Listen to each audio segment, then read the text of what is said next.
Good morning, guys, and welcome to Trading Buddies. I am not joined by Jeff this morning, so it is just me and you guys. So we can help each other out as much as possible. Now, we are going to straight away go over to the FTSE. And let me just bring this up here.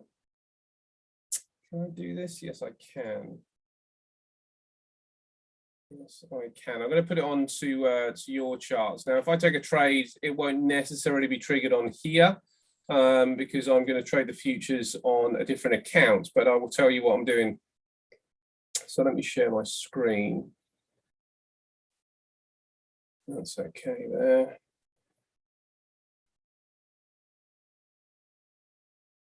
Right, I'm just getting on my other system. We got about 4 minutes until the market opens up. I've got a couple of updates from Jeff as well. Let's mute this. That's that. Share this. This and there we go. Right, okay, we should be sharing and we should be well on our way. So you can see here when I look at this chart, the first thing is that that we are in a buy zone. So let's put some lines on the chart. Now I'm going to start on my daily, and I can see here that there's it's pretty scruffy, but we are in this little buy zone here. It makes it a bit clearer when I draw the trend line on. Now, if I go down to my 4 hour, let's see if we get any more clarity on this. Probably not. But you can see that over the last 4 hours, it has held there. So there is that trend line there. There is some more, a little bit lower. Now, let me see if I've got anything clean with pivots. I do. This might make it even better. Right, we can see that we're on top of the monthly pivot. So really strong buy zone, actually, when we consider the monthly pivots and we consider the trend line there on the dailies. I'm going to try and stay on this this particular chart there on the dailies. What I want is some horizontal levels. Now, I quite like this one here, and you can see that there's some quite nice confluence there. So it's possible, if we're coming down, that that this might well provide at least another 20 pips to the downside.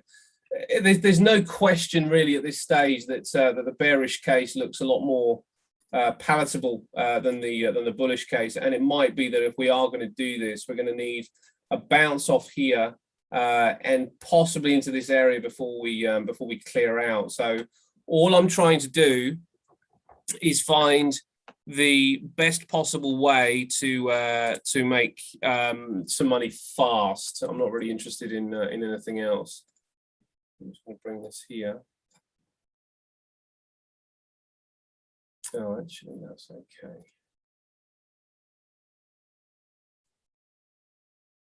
Right, I'm just getting into my other system. So I'm completely ready to go. At this stage, the buy side looks okay. Doesn't look more probable,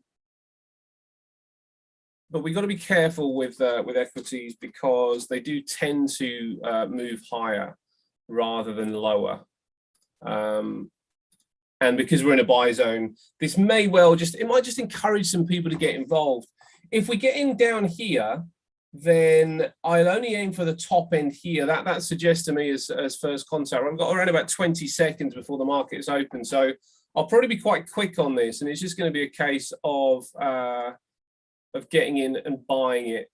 As I say, I've set it up for a buy rather than a sell on my other system because I suspect a bounce is in order. Right, we've markets opened up. Now let's see how strong the evidence is for the buy side.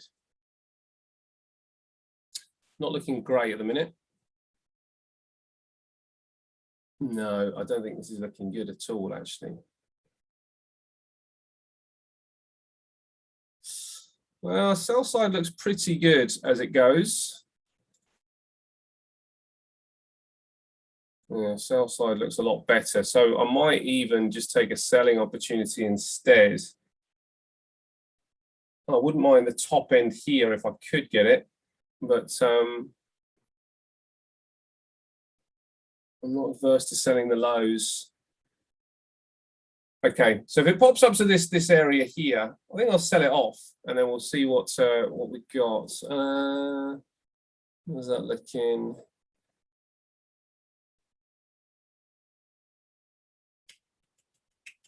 Yeah, that looks okay. That looks okay. 71.13 on that one would be the best possible price. So anywhere near that area, and I'm going to get rid of this one. So I'm going to dump it. I'll tell you when I'm triggered in. Let's sell it, actually. I'm going to sell it. I've sold it off at this point. Now, the reason I've done that is because, and I can show you on my other chart, just so you guys can see that I am actually doing what I'm saying I'm doing.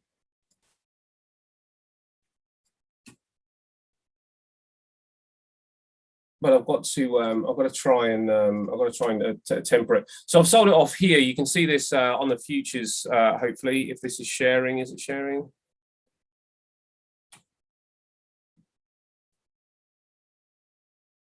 No, that didn't share, did it? Let me try again.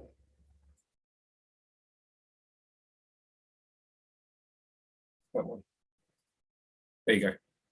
So you can see I've sold it off just where I said I was selling off, and I'm not I'm not going to be after much here, but anything that kind of gets me around about the 10 pip mark, which is not quite there yet, is either where I can move a stop loss, because that's usually all I'll aim for, or we'll see if there's a much deeper kind of move here. Doesn't look like it's going to hang on, so I'm okay with this. And the way that I always trade, my first trade is with no leverage, so I don't put a whole bunch on the first trade. I will trade it with no leverage and leave it. So if I need to flip positions, I will do, but I don't think that's going to be the case. So let me flip back to the chart that you guys need to see, which should be this one. There we go. Right, and then I can sort of deal with my stuff in the background without it getting too confusing for you guys. Right, okay, so now I'm at my target already. So profit taking anywhere along here is absolutely fine. I can close this trade. I've hit my target. I tend to aim for a short move. But let's just have a look if this has got any likelihood of going a little bit lower. Well, if it can break, I think we could be in for something a lot deeper. Now, what I might do is just get the stops to my my take profit area if we get to that weekly pivot there. Sorry, the weekly support area here. It's going to be pretty shallow, but I'm okay with that, because as long as I get my target, I'm all right. So I'm just going to deal with that now.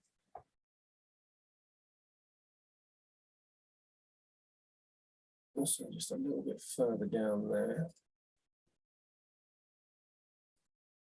Only because this might well be one of those days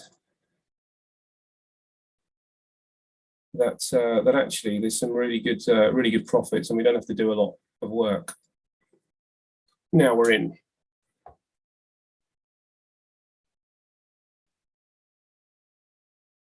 Yeah, it still looks pretty negative, so I'm going to let this breathe a little. Traders are still holding on here, as you can see that they're still attempting to grab onto this. Now I need it to drop just a little bit further, and then I can move those stops. The likelihood is it's going to come and take me straight out and then go the way the way that I would have wanted. But that kind of stuff doesn't concern me, because my most important kind of mandate, if you like, is to get my 10 pips. That's what I'm really after. Always trying to get that 10 pips. Now, why can't I? That's wrong. That's why.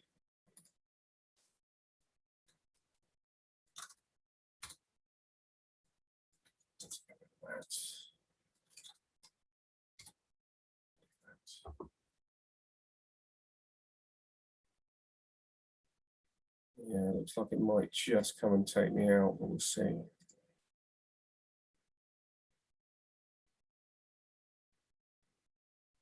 I can get a nice flush out nice and early, we can ride it.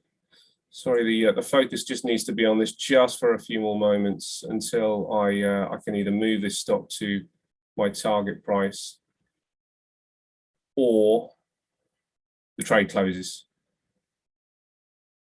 So give me a couple more moments here.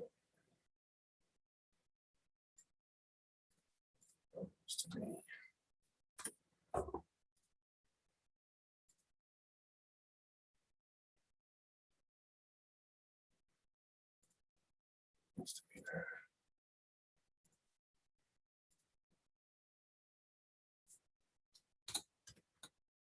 Right, now this is where it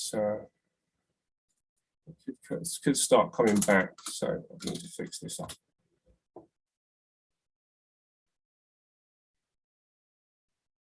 Right, that's that one done. Close that. Last one in.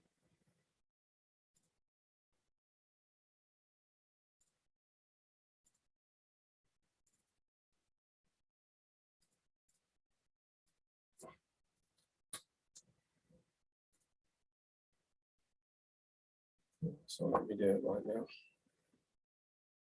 Ah, one. That's fine.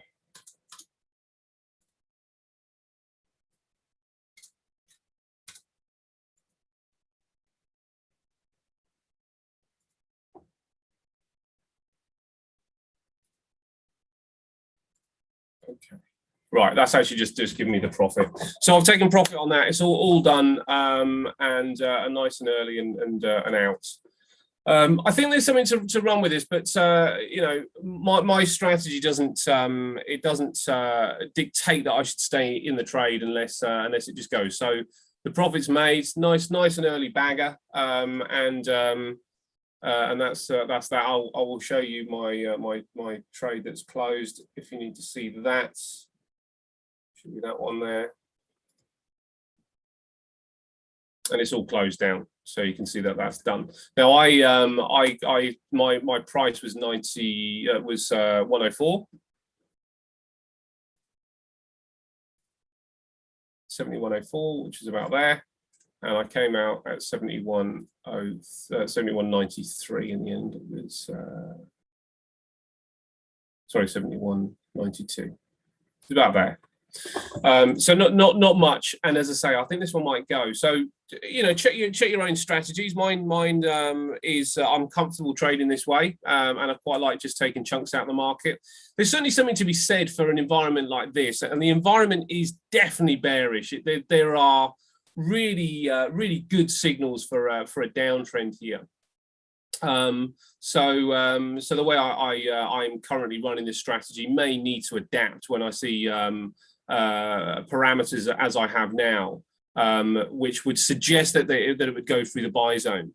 But I need to, you know, there's still a little bit of work that needs to be done. So while that work's being done in the background, then I'm happier just to take profit and continue to kind of move the chains. Right then, so let's just check out the chat room. Morning, Lewis. Okay, let's talk about the drop. Jeff is, so I now need to have Tuesdays because childcare is becoming a little bit difficult as the economy opens back up. My girlfriend's now going back to work, and it means that she can't drop our daughter at school. So I now drop our daughter at school on Tuesday, and I kind of had an agreement with Jeff that he would take Wednesday off. I'll take Tuesday off to get that done. He'll take Wednesday off. If it doesn't work out, then we'll see if we can figure something else out. It's not our ideal scenario. We'd much prefer to be together. But Shukri's in on a Tuesday, so it's not too bad for him. And obviously Ainsley, I think, is joining us today. So that's why we've done it. Now let's go back here. So it should be that one. No, that's two. So that's one there.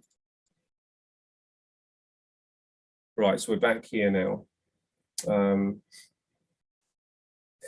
Now, did anybody take that footsie? Well, yeah, and it's kind of okay for me. Yeah, I like dropping at school, but it's a bit hectic yesterday. I have to put her on Paw Patrol while I'm setting up my trades and then go. So it's not the ideal scenario. Did anybody take the FTSE trade, and is anybody staying in the FTSE trade? Because I think there is some money to be made, and we can talk through maybe different strategies that that might enable you to stay in just that little bit longer. I'm not sure. You didn't take it in time. No worries, mate. Okay. All right. Well, let's have a look at the FTSE anyway, and we'll talk about what's made it drop. And let's have a look at the signals here. So gap down yesterday from the high. So it opened with a gap down and it closed below the lows as well. So negative start to the day, you know, as soon as the day started. Now, if we are looking at, you didn't take it either, Gary, that's okay. I mean, there's still an opportunity potentially to get something going here. We'll talk about that in a moment. But if we look at this FTSE chart here and look at the longer term time frames here, then what we are seeing is a sell area. So this is a sell zone. If we look at on the longer term time frames, you can see that that up here it started to struggle, but the key point was this high. That high was just not able to get closed above. So it tried, failed, tried again and failed. So on the weekly chart, you can see that there is this resistance zone. The monthlies are actually suggesting that there's a little bit further to go before the FTSEs are likely to have a really big move to the downside. It may come now, but I'm not too sure about that. But you can see on the monthly chart, indecision up here. So people were buying into this area up here. But as it got kind of closer and closer to the breakout point, and you know, you can see right along here that there is a fairly decent horizontal level just along here. You know, it's got some nice touches here. It's not clean enough to say that this was going to be the absolute area, but you can see that there's a few touches here and there's a few closing prices here. Then it tested it and it kind of signaled that it was going to be here. So there is a resistance point here, technically speaking. And if we look on the monthly, it's probably a little bit clearer on the monthly. But it's not great because there's a few others, you know, there's a few others around. And I would suspect that if this does come down, then it's probably going to be quite shallow, the move to the downside. So let's go back to the weekly. Now, this puts us in this range here. Now, the low end of this range is the buy zone, which suggests that anybody that does get involved and is looking for a longer term move, then which I really think is got a high probability of happening today. So it looks good. It looks pretty good for a decent sell-off. And as I say, even though I do like to change as the market changes, the strategy I've been trading for the last 9 months, 10 months has been so good. I mean, it's not just been okay. That the way that the charts have behaved for my strategy this year has been so good. I don't really want to change it until I've done the right analysis on it, regardless of whether I think it's going down on the day or not.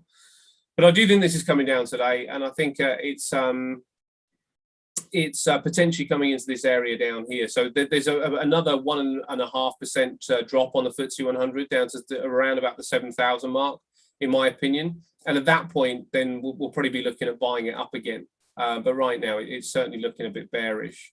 And when we look at the shorter term timeframes now, let's have a look where there may well be another opportunity. This 4-hour bar is looking very, very negative. And the opportunity now, if we draw these levels in,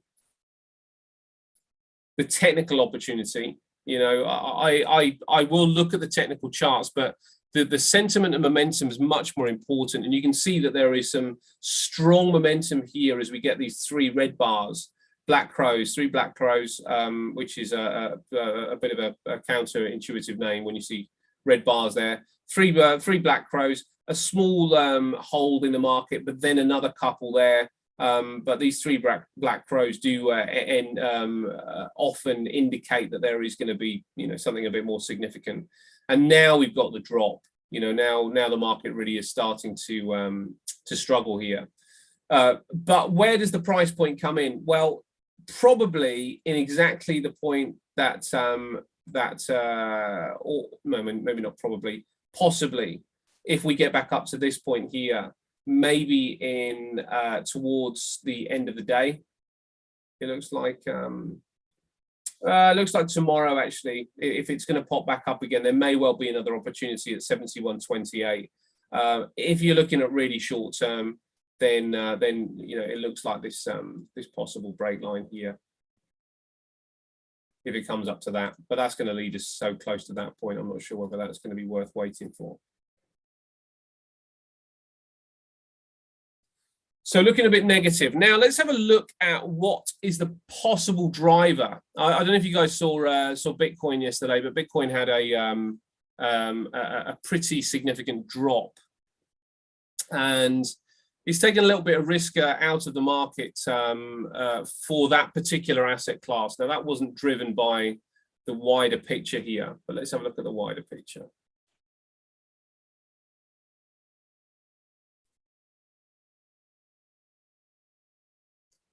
And bring up Forex Factory. Right, I'm not sure whether you guys are getting my screen. Oh no, here we go.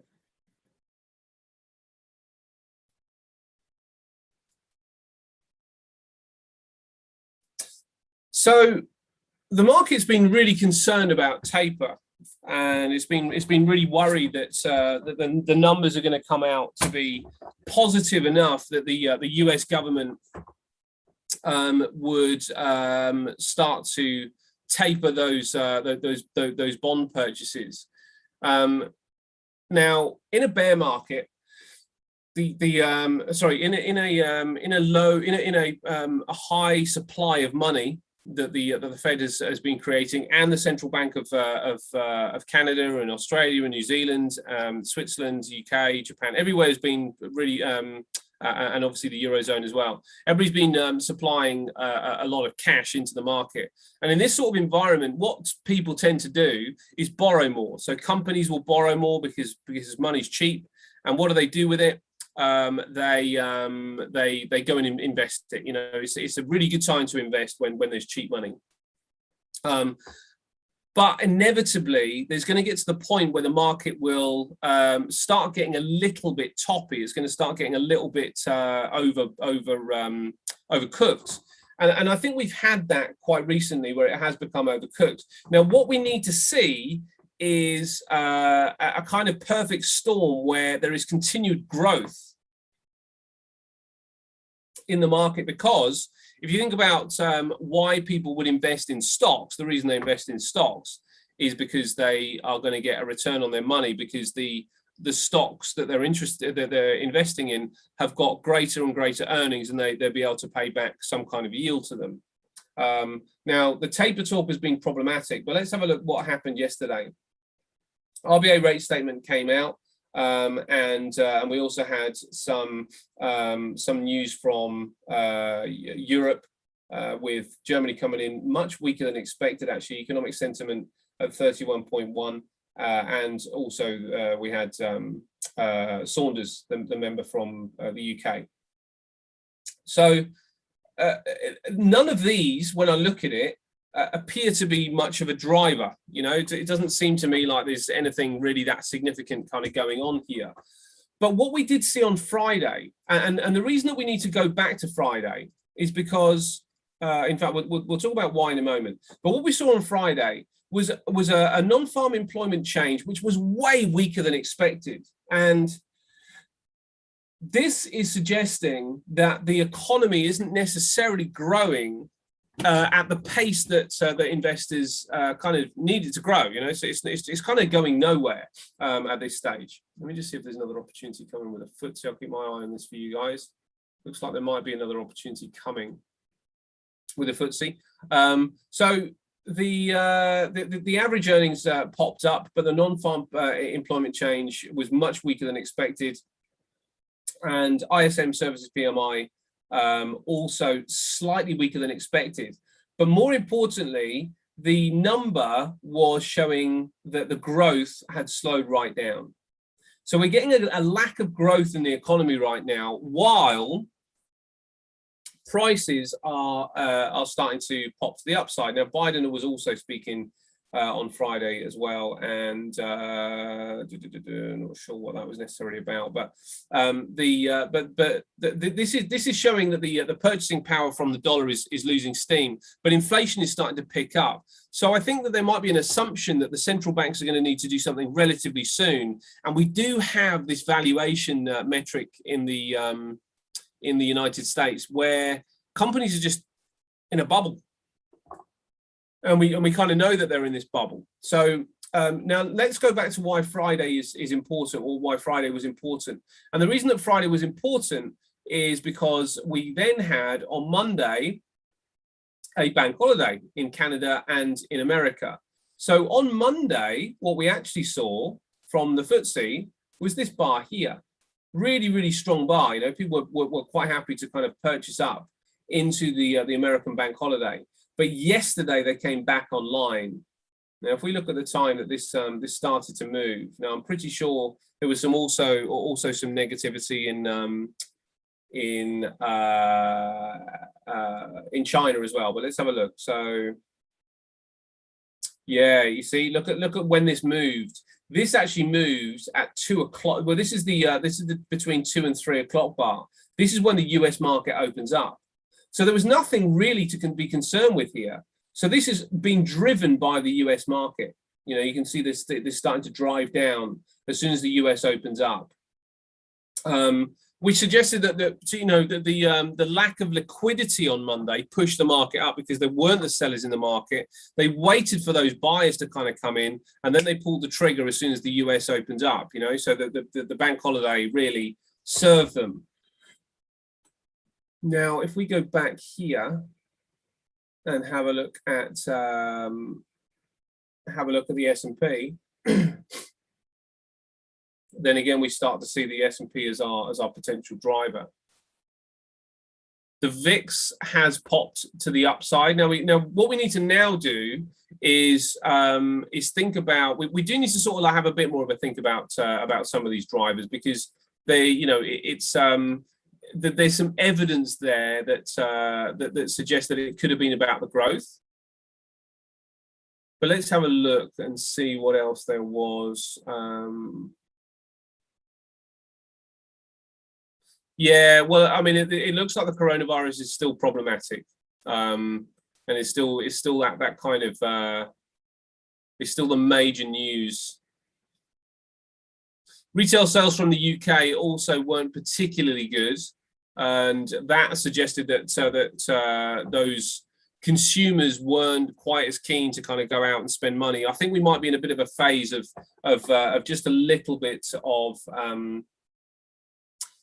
profit taking. I don't think it's anything more sinister than that, because, as I say, when you think about the taper talk, people were worried that taper would potentially start to drive the markets down, as there was just a bit more of a squeeze of supply of cash. But that didn't happen because we didn't have the unemployment numbers coming out to be that positive. Now, because that hasn't happened, we'd expect the market to start going up again. And because it's now coming down, this suggests to me it's more profit taking than anything sinister. I don't think we're about to change direction here. I think there's probably a little bit left in the tank for the market, because central banks are now starting to come out, and as they're coming out, they're going, we're worried about coronavirus. Yes, we're worried about inflation. We're worried about employment. We're worried that the growth is slowing. How can they really do anything? You know, how can they then bring taper back in onto the table? The Canadian dollar we've got later on.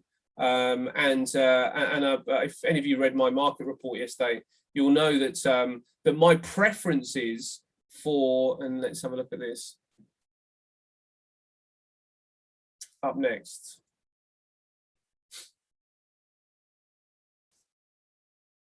We got a rate decision later on from Canada.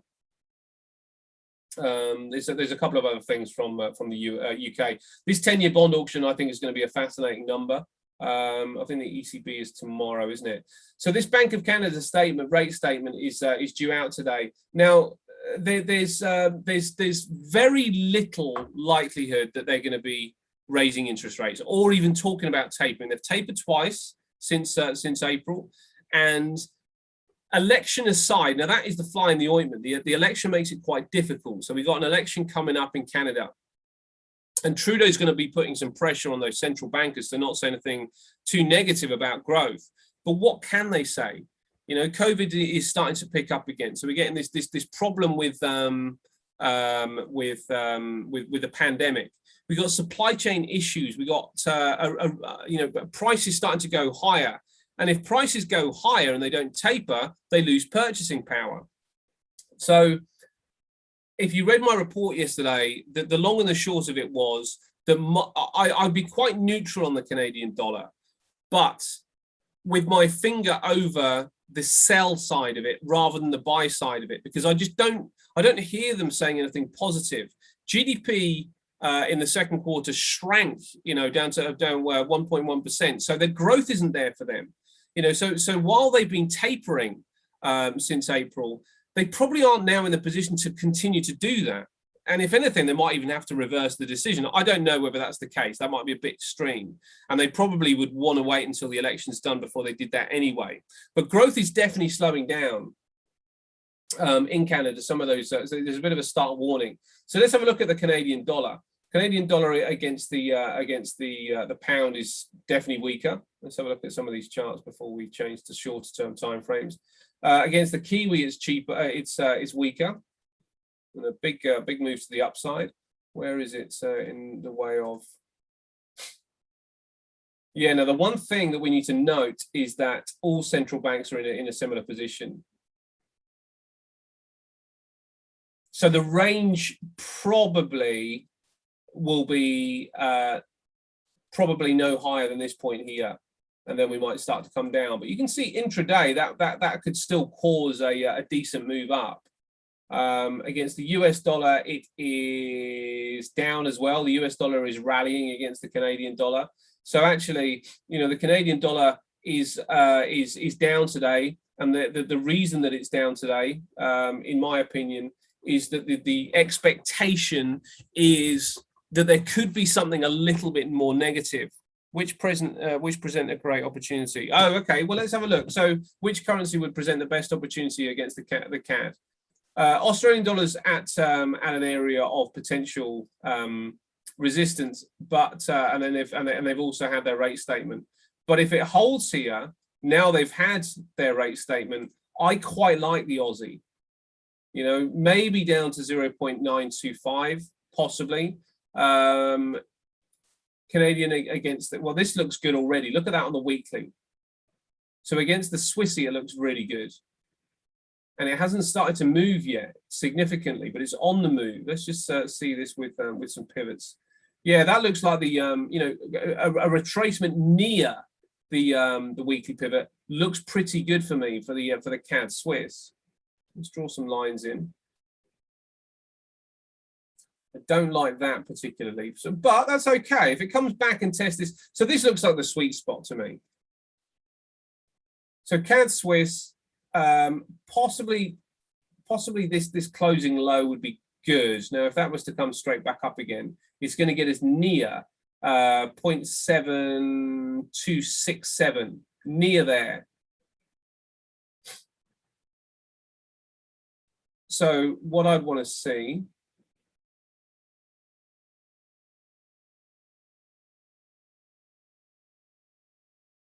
is this bounce.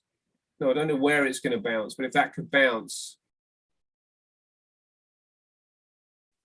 and get us up there. Now, this does not have to be a green bar with the body finishing there. I don't think that would be a problem. Let me just have another look.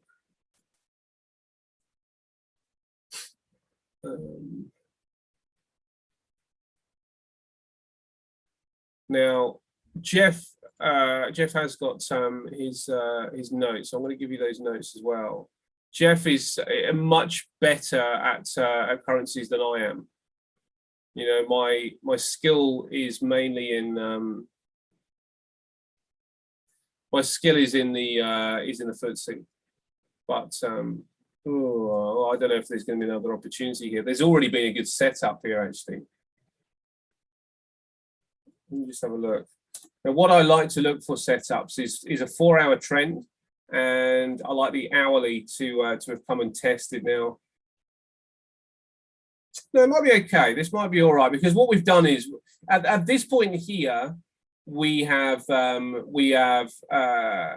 created the lower low. We've come down, created some consolidation. This is a good area because it's at the top end of that consolidation area, and there was a trigger, but we still have pivots to get through. Now we've got through these pivots. This looks like a likely bounce point. So a bounce up from the monthly pivot back into this area, somewhere between, you know, this would be the buy zone for me.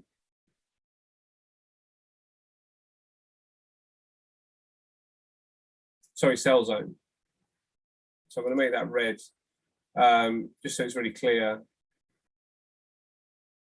That's the sell zone. You've taken a CAD yen short. Okay, let's have a look at that. Yeah, look, no, I mean, do you know what? That is even better in many respects if you've got short already. Let me just double check.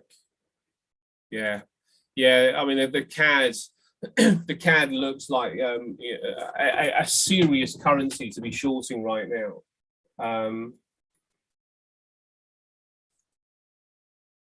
Can I ask you your price point, Lewis? Where you got in?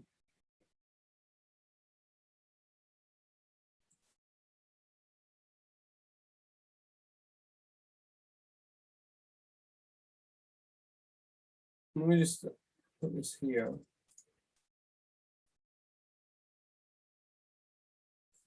Yeah, that looks good, doesn't it?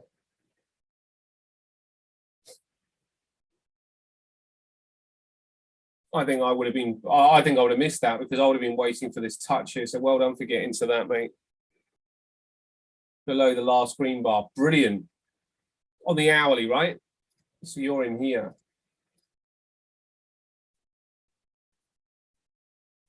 You're in around about 87.25, somewhere around about there. Is that about right? 200 EMA. I haven't got a 200 EMA, but I will bring that up. So you're in on the 200 EMA on the hourly. Okay.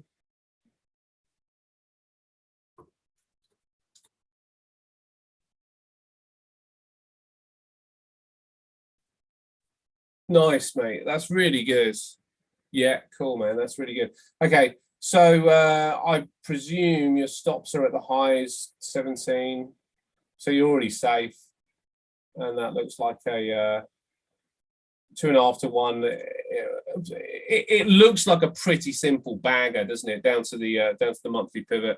I don't see why this would change direction all of a sudden. Ainsley just popped in the room, so actually we can ask her about oil and see if it's going to link to this. I mean, I don't like the yen as. Now, this is the thing that I would be aware of as well, Lewis. Here is that the Canadian dollar is definitely, you know, it's on its way down right now. And if I was thinking about what is a driver today of the Canadian dollar, I would have thought that that the lack of GDP growth, a big negative. COVID starting to kind of like go in the wrong direction, big negative. Inflation popping is a big negative as well, because obviously if the central banks aren't going to do anything, then that means the purchasing power from the Canadian dollar is losing its status in a way. So lots of negatives there. And we've got the statement today. So we're getting the movement today. We're getting the movement from the Central Bank of Canada. That would say to me that this could be a short-term move. It depends what they say, but it could be a short-term move. And I think that there's going to be some, you're going to have to be sort of like quite smart about how you play this and quite pragmatic about not trying to take too much out of the market, just getting some profit and then looking to try and look for a little bit more if it really does start to trend to the downside. I don't see the Canadian dollar changing direction against things. So if I bring this onto a daily, and we look at let's put that there. That's better. If we look at this on the daily and we look at what the Canadian dollar is doing against the yen, I kind of see some pretty good patterns that would suggest that we might even get some upside when the run is done. The Japanese yen is not in great shape itself. It's just, I suppose, the point I'm making is that the Canadian dollar is the story of the moment. It's the story of the day. Ah, beautiful, mate. Free trade, beautiful, beautiful.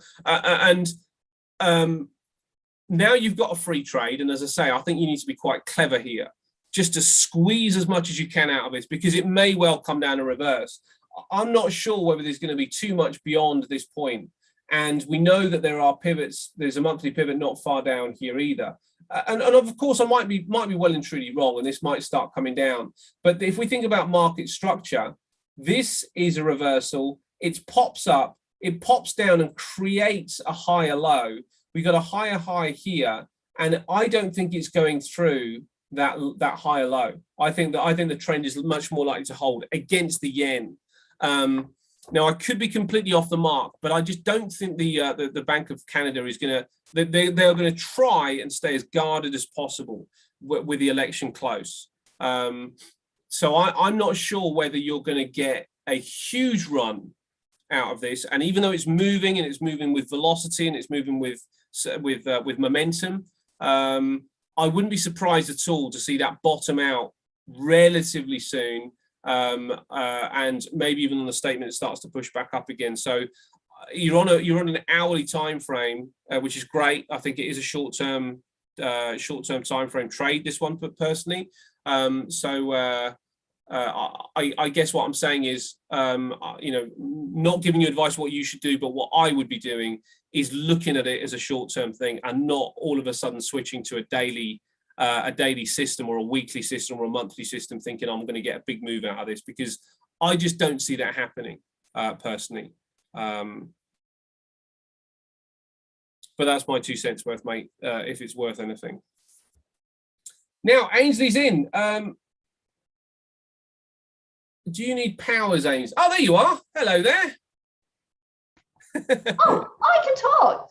That's a first. I was just waiting for. Yeah, I've always known you could talk. I was going to say, that is a really good skill I have, actually. Yabba, yabba, yabba. Oh, I was one of 4 kids. I had to get a word in sideways really, really quickly. Oh. Otherwise, So, yeah, it's all very interesting in that Canadian dollar, isn't it? At the moment, it is.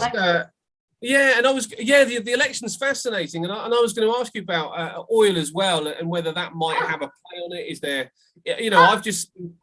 I've been saying to Lewis that I don't see this going too much below that kind of support level, because I think this is a short-term move. I think people are reacting on what may be said later on, but without the information, I don't see it going anywhere further than that.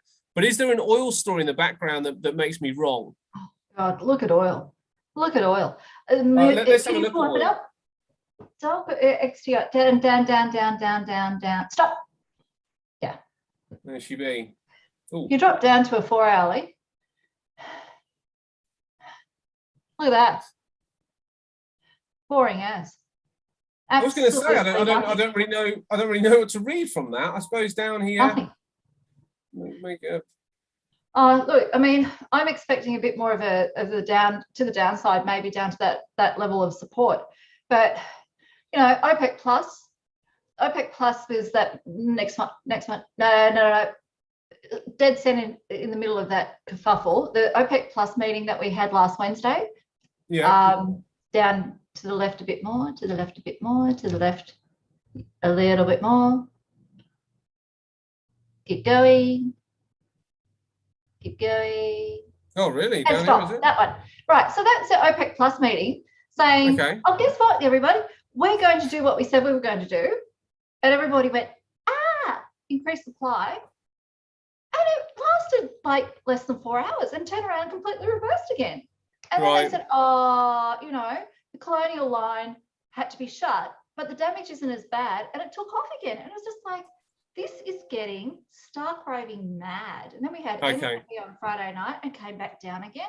So there is no story at the moment. It is that sensitive. I've left it alone. The moving averages on my charts are flat as a tack. So as you can see, you look at it and you go, I can't read anything from that. That's because you can't. It's really, it doesn't know what it's doing at the moment. It just is flummoxed. Yeah, it looks that way. So that in a way, you know, does that kind of support my theory that the Canadian dollar, yes, it's going to come down, but maybe it's an intraday trade rather than anything that we're looking for as a longer term move? You know, at the moment, when you got the US dollar flipping around like it did last night, and Treasury yields, 10-year Treasury yields flip up to 1.38, which is the highest it's been in months. Right. You know, everything at the moment I would be treating as intraday. I wouldn't be looking for big long-term moves. I mean, I think I posted in the Telegram group on Monday that I was waiting for a retracement on gold, and I thought it had stabilized. I had about 3-4 hour bars on gold, and then last night the US dollar came in at the open of the New York session, and look what it did. I was trading gold with you, and I tell you what, I'm a little bit annoyed with myself. I had about $1,000 in the bank at this point, and I moved stops to a break-even point, and it's come and taken my stop. So I'm a grand, not worse off that I didn't have. I know, and it's annoying because look at that. It's the same as the oil story. It's just I'd be waiting. Do you know what I'd be doing? And I looked at it again this afternoon when I had calmed down somewhat. And as you can see, I'm matching the background because I've just got off the treadmill. I've just been for a well done. For a run. So well it's the only way of staying sane, Ash. Yeah. I hear you. Lockdown. Yeah, and we're looking at lockdown now. They're talking about lifting some bits and pieces around the 14th of October, but my girls aren't going back to school until the 8th of November. Oh, really? Okay. 8th of November. They go on school holidays for 3 weeks. So it's 3 weeks of being locked down now without the daily entertainment of school. So it's tough. It's tough, really tough. and it's tough to focus on stuff. And I suppose right now it almost feels like we need to be on top of it more than ever because it's all over the place, isn't it? You need to sort of like know what some of these drivers are. If you take you take a big view, and you know, I thought I was in gold down here. I got quite a nice price on the trend. I was in gold down here, and it shot up, and I was like, this is great. So I moved things to break even, but I was just thinking, you know, and actually I'm a bit frustrated because actually the way this has been going is a genuine trend. Higher low, higher low, higher high, higher low, higher high, higher low there was still fine. Higher high, still a higher low, and then another light is higher low, and then it breaks the low. That's the first time it broke the low, just when I decided to get in. They were waiting for Ash to have some nice profit, and they just say, we'll show you. So what has happened is if you put your pivots, if you put weekly pivots on that, you'll find that it has it's gone back and respected the weekly pivots. All right, so okay, so you can see that. It's respected the pivots and it hasn't broken below it. So as it's gone up, it's stepped up. But in CS4, it's like absolutely watching paint dry. It hasn't moved up and then it goes sideways for the whole week. And it hasn't moved up. And then it gives you a bit of excitement and just crashes back down. And that 1795 level, 1795, which is where it was bouncing around last night. 1794 or so, is a really strong level of support. So it just came down and found support. Well, we've got this bear flag now as well, which is thank you very much. Not pretty, is it? No, but I got to tell you, as annoying as it was, I'm glad I wasn't long Bitcoin. Well, okay, let's talk about Bitcoin. Because I said to Orlando, I said, do you have an adult in charge of your country? Have you got an adult? Is there an adult running El Salvador? Yeah. Just before we get onto Bitcoin, the other area that I was looking at 1768 as a potential buy zone because of the inverted head and shoulders here, and the bear flag, if that was to play out, leads me down there to the pip pretty much. Yeah. So is this an area of interest to you? This is what I've got, just because this is my chart pattern. So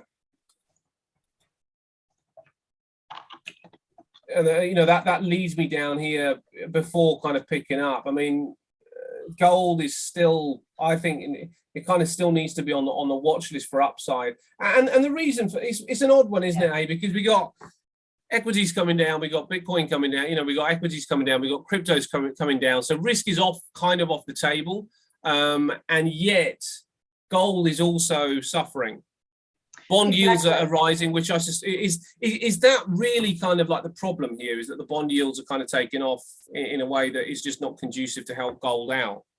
Twofold: US dollar and bond yields. And what are we talking about with the US dollar? So US, what's the story with the US dollar? I mean, you know, how can they possibly be talking about strengthening the US dollar when we got high inflation but no talk of tapering, terrible employment? So where did the rally come from with the US dollar? We just don't know. I think they had a holiday and decided, let's make it exciting. Well, this is what I was saying to Lewis, and this is why Tuesday actually was the start of this week, you know, because the US were on holiday on Monday, so they almost kind of let everybody else create the liquidity on Monday that they needed to kind of get in or out of positions, and then it opens up, and all of a sudden it starts to move like that. But the bond yields kind of rising would suggest it is a reason that people would be buying the US dollar. I kind of get that. But what I don't understand is how there could be any interest in the US dollar, anticipating that there could be some sort of taper when we've had such terrible employment figures. I know. It doesn't make any sense, does it? It doesn't, because normally you can go follow the bouncing ball. It's like, okay, ding-a-ding-a-ding-a-ding. Okay, that makes sense. None of that anywhere. And that's why I'm saying a lot of the stories at the moment, any of the trades, you should only really be considering intraday trading, as far as look at your R1s, S1s, or whatever, take profit, bank it, and be happy with it. Just at the moment, because it's as you said, it's not making sense. And even though they, you know, Powell was saying the other night that he believes the US economy is on a good footing and he's happy with employment or inflation to a point. His big thing is the Delta variant making an impact, and he said it's an unknown quantity, and that is really tempering his stance on tapering. So that was what he said in his opening statements the other week at Jackson Hole Symposium. But if that was the case, then you'd expect some kind of, and it sent the US dollar down. And as they're going forward, you would expect this to continue, wouldn't you? Actually, it can't be a strengthening dollar. I mean, I know that S&P, you know, the equities were a little bit stymied over the last week as well. But you know, seriously, it's just this is our dollar. Understand. This is our dollar index. I mean, the one thing I would say about the dollar is that it was in a buy zone. So this to me still isn't a downtrend. And is it possible that there was no significant news that would suggest that we should be breaking the buy zone just yet, and that's why people bought it back up again? It's just in a good place. It was in a good price point. Would that make any difference? You know, why would it consolidate? Why wouldn't it consolidate if it's not you know, if it's not a buy zone? You know, three positions, long, short, out of the market.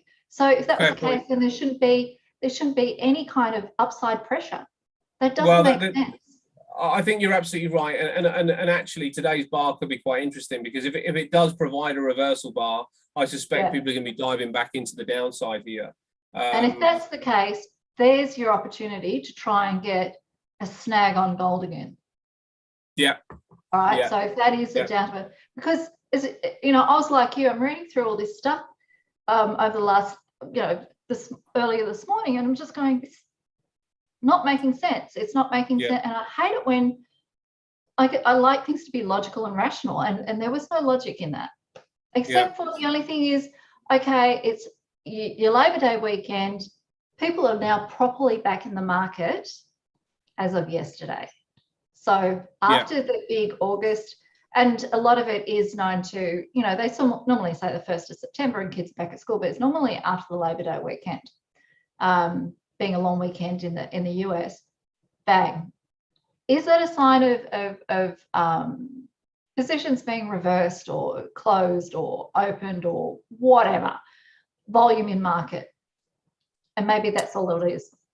I think that's a good point. I think that's a really good point, actually, because if there was a lack of liquidity on Monday, then it's not going to take a lot to push it in the opposite direction on Tuesday. So maybe that's what we've really got going on. I don't know the volume profile here, so it'd be interesting to know that. I mean, that does bring us quite nicely onto Bitcoin, because Bitcoin got adopted by El Salvador, and we've seen some downside. Now I looked at Bitcoin a few weeks ago, and I was saying to my buddy, until it tests the 40. Yeah. What's that, mate? If it does come down there, hello. Yeah, I mean, oh, here we go. Oh no, it's gold. I was saying that I liked 40,000 on Bitcoin. If it comes down to 40,000, I think it's healthy. And we had the El Salvador thing come out. Now the problem that Bitcoin has, and this is why I think people get quite spooked about it, is that 20% of cryptocurrency traders are under the age of 18. And there's a couple of sort of like factors to consider with that. Firstly, they might not have the experience. Yeah. Yeah, okay. It's high. Very, very high number. Yeah. So there's two things that kind of says to me. That the first thing it kind of says to me is that they may not have the experience when it comes down to how to trade something, possibly. I mean, that's no disrespect to them, because they're very smart kids, and I'm sure that they got into the crypto space long before I'd even heard about it. So but when it comes down to trading, you do need experience, and you do need sort of like some kind of strategy. So that's the first thing. But the other thing about it is that the chances are the majority of those guys don't have a lot of money. And the best way to get money is by leveraging your account, you know, to try and leverage your cash so you can sort of have the explosive moves, which some of them would have seen. Now, when you use leverage, it means that liquidations are have a much higher probability of happening if the market comes against you. And I think what probably happened, you know, when the El Salvador thing was announced, was that these are probably liquidations that came into the markets. These are probably people that were dealing with the futures market and not people that were holding the asset. So I still think that Bitcoin has got a decent chance of coming down and turning around. Maybe it doesn't get to 40,000, but I think we're the buy zone looks between 40 and 42 at this particular stage. Oh. And that's just one of the issues with Bitcoin. And the reason I think that you've made a nice link there is that it's possible that that's what's happened to the dollar over Monday, where we had, you know, a lack of huge money. So that maybe the Bitcoin push here has been down to a lack of, like, the, you know, big guns, but people that were highly leveraged. And it doesn't take much for the bigger players to come in, and not even that big a player, but maybe to come in and sort of like go, right, well, this is what's going to happen next, guys, and you're all done. And maybe that's what happened with the dollar as well. But I you know, I think the Bitcoin story is quite an interesting one, you know, from what we've seen, because you can almost be mistaken in thinking we are 100% risk off now. Bitcoin's coming down, the equity markets are suffering, the dollar's popping up. But I don't think that's the case at all. I just think that this is just a bit of a flash crash, if you like. Yeah. I agree, absolutely agree. And it is said, you know, you have a lot of retail traders getting whacked really quickly with margin calls. And leverage is a lovely thing when it's in your favor, isn't it? When it's going against I don't like it. I've got to say, I don't like it. I used to like it a lot, but it's not very often been in my favor. So I just don't like the words of age and wisdom. I know. Do you know what? I don't mind it. I don't mind it as the market kind of comes down more and more and more. I don't mind leveraging then, but I don't like leverage when you're already. This doesn't make sense to me anymore. Leveraging at this area here doesn't make any sense to me, because you're compounding your risk by already buying into a high market and then leveraging it up. It's just like, man, you know, that is the surest way to the poorhouse in the long run. Absolutely. I mean, you look at those steps, if stops were hit or margin calls or whatever, it's just like a great big snowball rolling down the hill at you.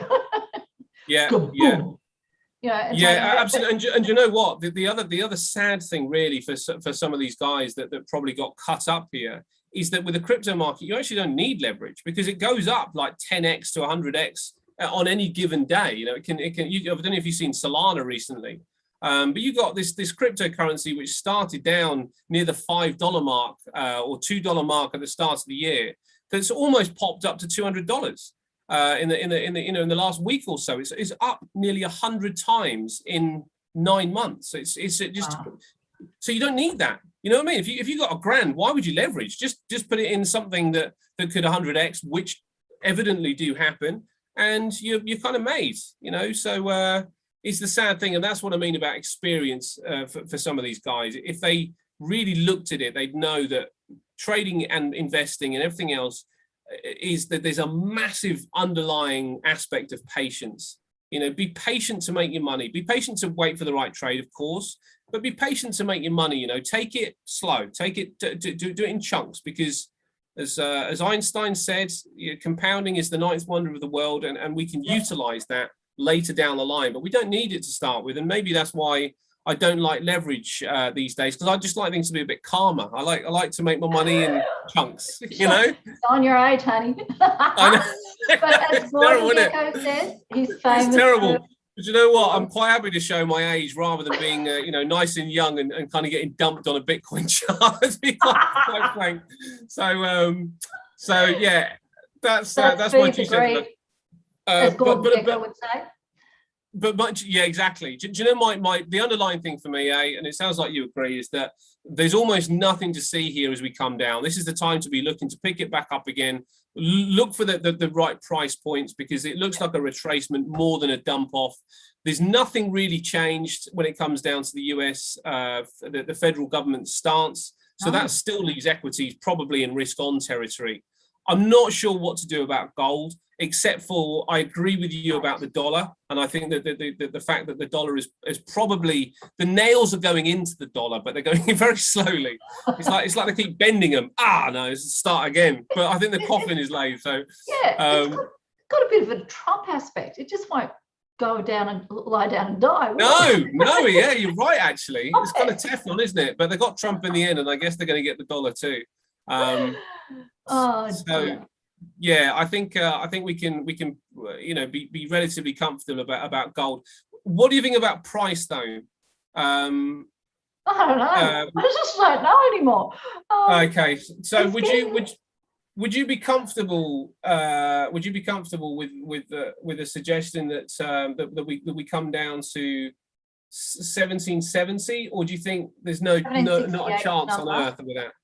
What are you? 1768 is actually the level.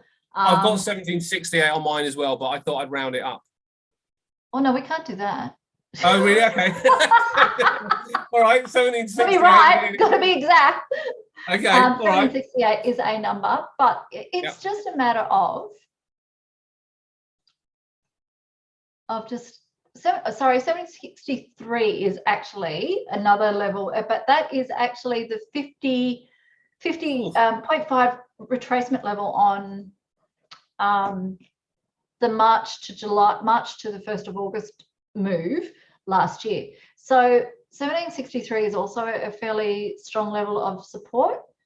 1768 is also on a daily and a 4-hourly. So 1763 is a 0.5 retracement on, if you go to, so March to July, March to July 2020.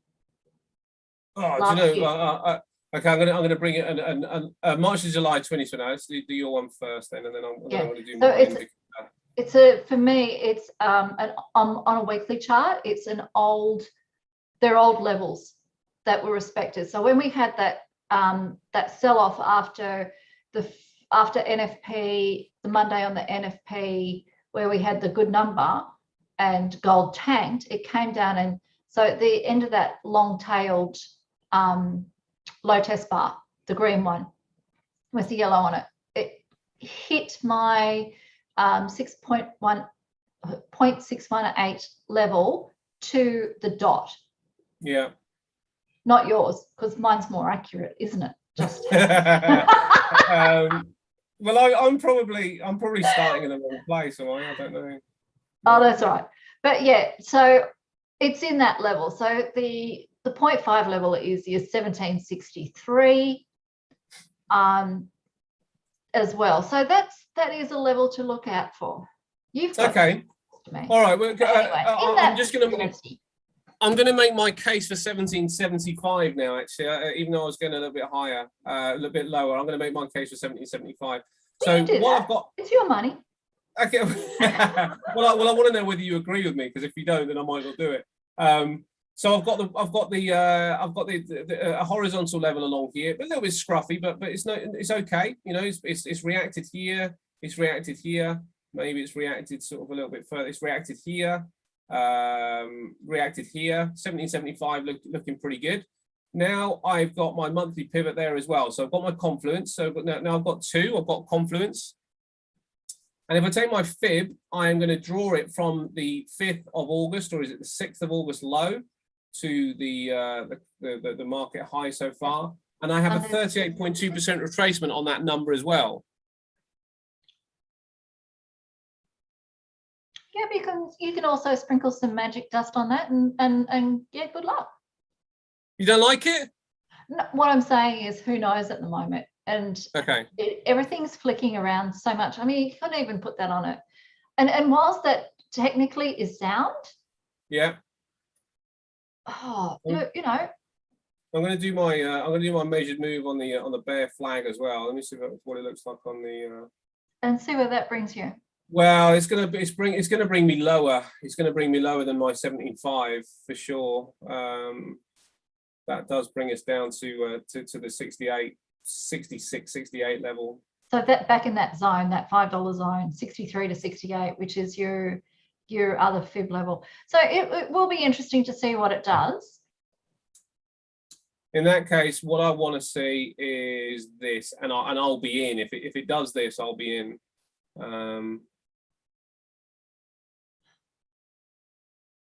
If I get 75.